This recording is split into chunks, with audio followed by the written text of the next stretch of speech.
Subsistence agriculture is self-sufficiency farming in which the farmers focus on growing enough food to feed themselves and their families.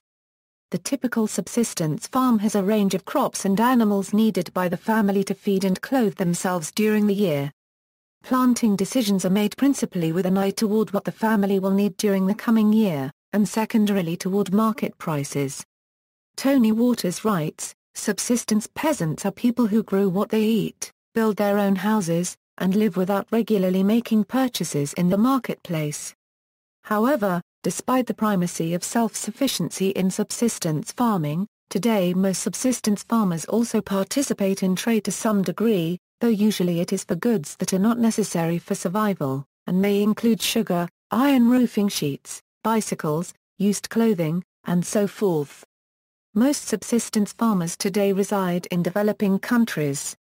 Although their amount of trade as measured in cash is less than that of consumers in countries with modern complex markets, many have important trade contacts and trade items that they can produce because of their special skills or special access to resources valued in the marketplace.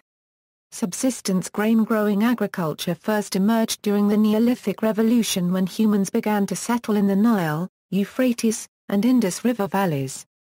Subsistence agriculture also emerged independently in Mexico where it was based on maize cultivation, and the Andes where it was based on the domestication of the potato. Subsistence agriculture was the dominant mode of production in the world until recently, when market-based capitalism became widespread. Subsistence horticulture may have developed independently in Southeast Asia and Papua New Guinea. Subsistence farming continues today in large parts of rural Africa, and parts of Asia and Latin America. Subsistence agriculture had largely disappeared in Europe by the beginning of World War I, and in North America with the movement of sharecroppers and tenant farmers out of the American South and Midwest during the 1930s and 1940s. As recently as the 1950s, it was still common on family farms in North America and Europe to grow much of a family's own food and make much of its own clothing, although sales of some of the farm's production earned enough currency to buy certain staples, typically including sugar, coffee and tea, petroleum distillates, textile products such as bolts of cloth, needles, and thread, medicines, hardware products such as nails, screws, and wire, and a few discretionary items such as candy or books. Many of the preceding items, as well as occasional services from physicians, veterinarians, blacksmiths, and others, were often bought with barter rather than currency.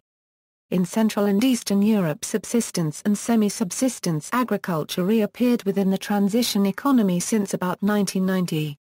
Types = shifting agriculture = In this type of agriculture, a patch of forest land is cleared by a combination of felling and burning, and crops are grown. After 2 to 3 years the fertility of the soil begins to decline, the land is abandoned and the farmer moves to clear a fresh piece of land elsewhere in the forest as the process continues.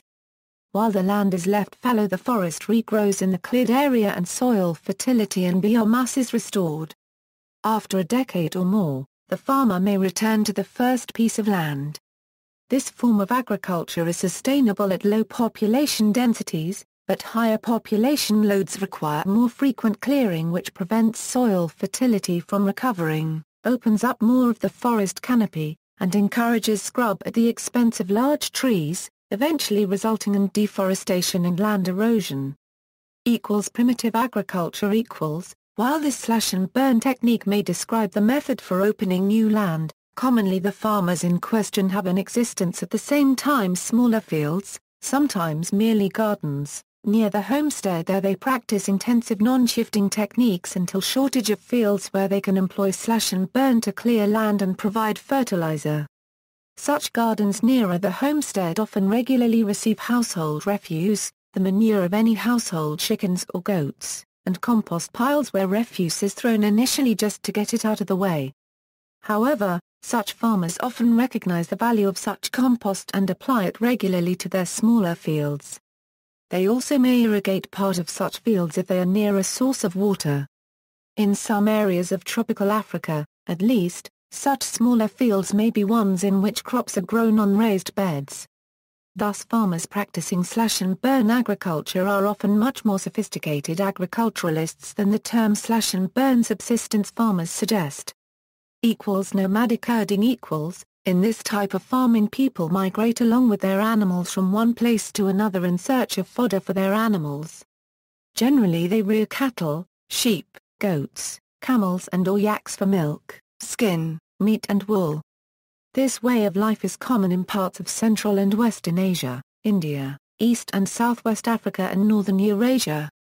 Examples are the nomadic Bhutias and Gujars of the Himalayas. Intensive subsistence farming in very densely populated countries like India and China, farmers use their small land holdings to produce enough for their local consumption, while remaining produce is used for exchange against other goods.